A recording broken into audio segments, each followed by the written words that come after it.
നിങ്ങളോട് ആദ്യം തന്നെ ഒരു അടിപറയായിട്ട് ഒരു കാര്യം പറഞ്ഞേക്കാം. നിങ്ങൾ ആരും കരുതണ്ട, കേരളത്തിലുള്ള ഒരു ക്രിസ്ത്യാനിയെയും, ഒരു പാവപ്പെട്ട ക്രിസ്ത്യാനികളെയും, ക്രിസ്ത്യൻ സമൂഹത്തെയും, അതുപോലെ തന്നെ സഭയുടെ മേലധ്യക്ഷന്മാരെയും വളഞ്ഞിട്ട് ആക്രമിക്കാമെന്നോ അവർക്ക് ചോദിക്കാനും പറയാനും ആളില്ലെന്നോ അതുകൊണ്ട് അവരുടെ മേൽ എന്തും സ്ഥാപിച്ചെടുക്കാമെന്നോ നിങ്ങൾ കരുതണ്ട. അങ്ങനെ സ്ഥാപിച്ചെടുക്കാൻ വന്നാൽ കേരളത്തിലുള്ള പൊതുസമൂഹം അവരുടെ കൂടെ ഒറ്റക്കെട്ടായി നെഞ്ചോട് ചേർത്തുണ്ടാകും.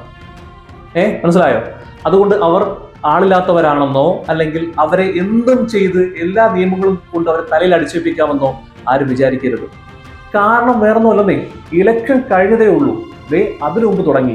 ഇന്ന് നമ്മൾ മുമ്പേ പറഞ്ഞിട്ടുള്ളതും അവര് ക്രിസ്ത്യൻ സമൂഹമൊക്കെ മനസ്സിലാക്കിയിട്ടുള്ളതും അതനുസരിച്ച് കഴിഞ്ഞ ഇലക്ഷനിൽ, പഞ്ചായത്ത് തെരഞ്ഞെടുപ്പിലും ഇപ്പോ നിയമസഭാ ഇലക്ഷനിലൊക്കെ അവർ കറക്റ്റായിട്ട് വോട്ട് ചെയ്തിട്ടുണ്ട്. അതായത് BJPക്ക് ഇപ്രാവശ്യം ക്രിസ്ത്യാനികളെ വോട്ട് കിട്ടിയിട്ടില്ല എന്ന കാര്യം ഉറപ്പാണ്, അല്ലെ? ആ ഒരു ഉറപ്പ് ലഭിച്ചതിന് ശേഷം ക്രിസ്ത്യൻ സമൂഹത്തിനെതിരെ തിരിഞ്ഞിരിക്കുകയാണ് സെൻകുമാർ, സംഖ്യയായ സെൻകുമാറും ഒപ്പം തന്നെ ഷോൺ ജോർജും PC ജോർജും ഒക്കെ ക്രിസ്ത്യൻ സമൂഹത്തിനും ക്രിസ്ത്യൻ സഭാ മേലധ്യക്ഷന്മാർക്കുമെതിരെ തിരിഞ്ഞിരിക്കുകയാണ്. ക്രിസ്ത്യൻ സഭാ മേലധ്യക്ഷന്മാർ ഊളകളും അതുപോലെ ക്രിസ്ത്യൻ ചാരിറ്റി സർക്കാരിനെ ഭയക്കുന്നവരും ഒരു കള്ളത്തരം കാണിക്കുന്നവരും ആണെന്നൊക്കെ പറഞ്ഞ് അങ്ങ് അധിക്ഷേപിക്കുകയാണ്. ഇന്നലെ PC ജോർജിന്റെ മകൻ എന്ന് പറയപ്പെടുന്ന ഷോൺ ജോർജ് പറഞ്ഞിരിക്കുന്നത് എന്താ പറയാമോ? ക്രിസ്ത്യൻ സമൂഹത്തിന് BJPയെ വേണ്ടെങ്കിൽ ക്രിസ്ത്യൻ സമൂഹത്തെ BJPക്കും വേണ്ടാന്ന് വെക്കേണ്ടി വരും, അല്ലെങ്കിൽ വേണ്ടാന്ന് വെക്കും എന്നൊക്കെയുള്ള ഭീഷണിയാണ്. ദീപികയിൽ വന്ന വാർത്തയോട് ബന്ധപ്പെട്ട് ദീപിക ശക്തമായിട്ട് വിമർശിച്ചായിരുന്നു. അതായത് കേരളത്തിൽ മതേതരം വേണമെന്നും രാജ്യത്ത് ജനാധിപത്യം പുനഃസൃഷ്ടിക്കപ്പെടണമെന്നും മതത്തിൽ നിന്നും ജനാധിപത്യത്തെ വേർതിരിച്ച് നമുക്ക് മുന്നോട്ട് പോകേണ്ടതുണ്ട് എന്നൊക്കെയുള്ള മുഖപ്രസംഗം ദീപിക എഴുതിയിരുന്നു. ഈ മുഖപ്രസംഗത്തിനെതിരെ ഷോൺ ജോർജ് പറഞ്ഞതെന്നറിയാമോ? ദീപികയെ, നിങ്ങൾ അങ്ങനൊന്നും എഴുതരുത്, ഇത് അമിത്ഷാ കണ്ടാൽ, ഞങ്ങളുടെ നേതാവ് അമിത്ഷാ കണ്ടാൽ കോപിക്കും, അതുകൊണ്ട് നിങ്ങൾ അങ്ങനൊന്നും എഴുതരുത്, നിങ്ങൾക്കുള്ള അവകാശങ്ങളും അതുപോലെ നിങ്ങൾക്ക് അനുകൂലമായി തരുന്ന എല്ലാം അദ്ദേഹം വെട്ടിക്കുറയ്ക്കും എന്നൊക്കെയുള്ള ഭീഷണിയാണ് ഷോൺ ജോർജ് പറഞ്ഞിരിക്കുന്നത്. ഒപ്പം തന്നെ അതുമായിട്ട് ബന്ധപ്പെട്ട് PC ജോർജ് പറഞ്ഞിരിക്കുന്നത്, ഷോൺ ജോർജ് എന്റെ മകനാണെന്നും അവൻ സത്യമേ പറയൂ എന്നുള്ളൊക്കെയുള്ള പിന്തുണയുമായി PC ജോർജ് മുന്നോട്ട് വന്നിട്ടുണ്ട്. സത്യത്തിൽ ക്രിസ്ത്യൻ സമൂഹത്തെ ഇവിടെ ഒറ്റപ്പെടുത്തിക്കൊണ്ട് അല്ലെങ്കിൽ അവർക്ക് വോട്ട് ചെയ്യാത്തതിന്റെ ദേഷ്യം കൊണ്ട് ആ സമൂഹത്തെ ദ്രോഹിക്കാനുള്ള പരിപാടിയായിട്ടാണ് മുന്നോട്ട് വന്നിരിക്കുന്നത്. ഇന്ന് സെൻകുമാർ പറഞ്ഞ അദ്ദേഹത്തിന്റെ ഫേസ്ബുക്ക് പോസ്റ്റിലൂടെ പറഞ്ഞിരിക്കുന്നത് അറിയാമോ? അന്നേ BJPയോട് ഞാൻ പറഞ്ഞിരുന്നു, എന്ത്, നിങ്ങൾ ക്രിസ്ത്യാനികളെ പ്രീണിപ്പിക്കാൻ പോകുന്ന സമയം കൊണ്ട് ഹിന്ദു വോട്ടുകൾ ഏകീകരിക്കാൻ ശ്രമിക്കൂ. അതുപോലെ തന്നെ പല കാര്യങ്ങളിലും ക്രിസ്ത്യാനികളുമായി അടുപ്പം സ്ഥാപിക്കരുതെന്ന് സെൻകുമാർ ഓൾറെഡി BJP നേതാക്കളോട് പറഞ്ഞിട്ടുണ്ടെന്ന്.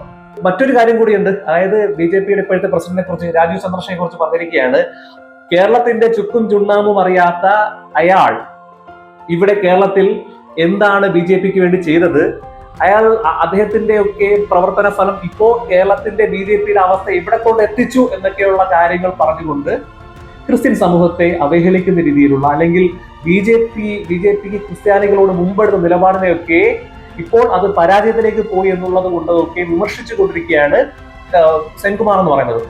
നമ്മളൊന്ന് ആലോചിക്കേണ്ടത്, സെൻകുമാർ നമ്മൾ പഴയൊരു DGP ആയിരുന്നു കേട്ടോ. അദ്ദേഹത്തിന്റെ മനസ്സിലുണ്ടായിരുന്ന, ആ സമയത്തുണ്ടായിരുന്ന വിഷം എത്രത്തോളം ഉണ്ടെന്ന് ഒന്ന് ചിന്തിക്കുന്നത് നല്ലതാണ്.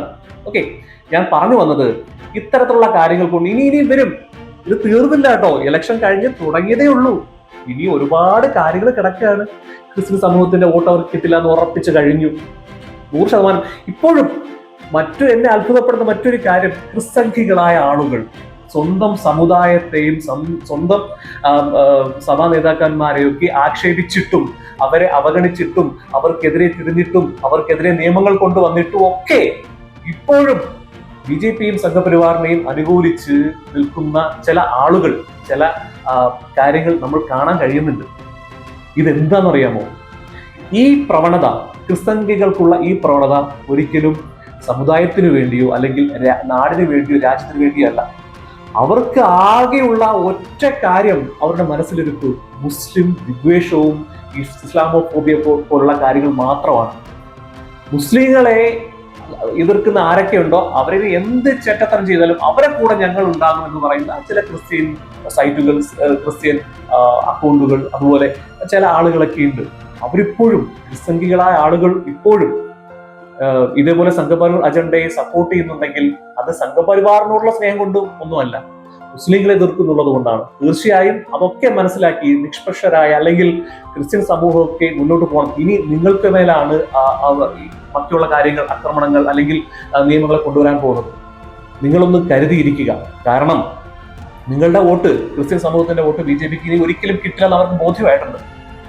അതുകൊണ്ട് തന്നെ ഇനി ഷോൺ ജോർജ് പറഞ്ഞ പോലെ ക്രിസ്ത്യങ്ങൾക്ക്, ഷോൺ ജോർജ് തന്നെ പറഞ്ഞ കാര്യമാണ്, അതായത് കേന്ദ്രത്തിൽ നിന്നും ക്രിസ്ത്യാനികൾക്ക് കിട്ടേണ്ട കാര്യങ്ങളൊക്കെ ഇനി എങ്ങനെ നേടിയെടുക്കും എന്നാണ് ഷോൺ ജോർജ് ചോദിക്കുന്നത്. അതിൽ നമുക്ക് എന്ത് മനസ്സിലാക്കാം? ഇനി നിങ്ങളെ അവർക്ക് ആവശ്യമില്ലെന്ന് മനസ്സിലാക്കാം. മുസ്ലിങ്ങളെ മേൽ ഇതേപോലെ കുറെ നിയമങ്ങൾ കൊണ്ടുവന്ന് അത് സമൂഹത്തിലെ എല്ലാവരും, ഇന്ത്യയിലെ എല്ലാവരും എതിർത്തപ്പോൾ അത് സ്റ്റോപ്പ് ചെയ്ത് വെച്ചു. അടുത്ത ക്രിസ്ത്യാനികളാണ്. ഇനി അവരോടൊരു കാര്യം ക്രിസ്ത്യൻ സമൂഹത്തോട് പറയാനുള്ളത്, നിങ്ങൾ ഭയപ്പെടണ്ട. ഭയമല്ല, ജാഗ്രതയാണ് വേണ്ടത്. നമ്മൾ പ്രളയം വരുമ്പോഴും കൊറോണ വന്നപ്പോഴും ഒക്കെ നമ്മൾ പറയുന്നത് എന്താണ്? നമ്മൾ തെളിയിച്ചത് എന്താണ്? ജാഗ്രത മതി, ഭയം വേണ്ട, നിങ്ങൾ ഭയക്കണ്ട, ഞങ്ങൾ കൂടെയുണ്ട്. നിങ്ങൾക്കെതിരെ വരുന്ന എല്ലാ അമ്പുകളും ഞങ്ങളെ നെഞ്ചിൽ തുളച്ച് കയറിയതിനു ശേഷം മാത്രമേ നിങ്ങളിലേക്ക് എത്തൂ. നിങ്ങൾ വറീഡ് ആവണ്ട. നിങ്ങൾക്കെതിരെ വരുന്ന എല്ലാ ആക്രമണങ്ങളെയും എല്ലാ കരിനിയമങ്ങളെയും നിങ്ങൾ തടുത്തു നിർത്തുക.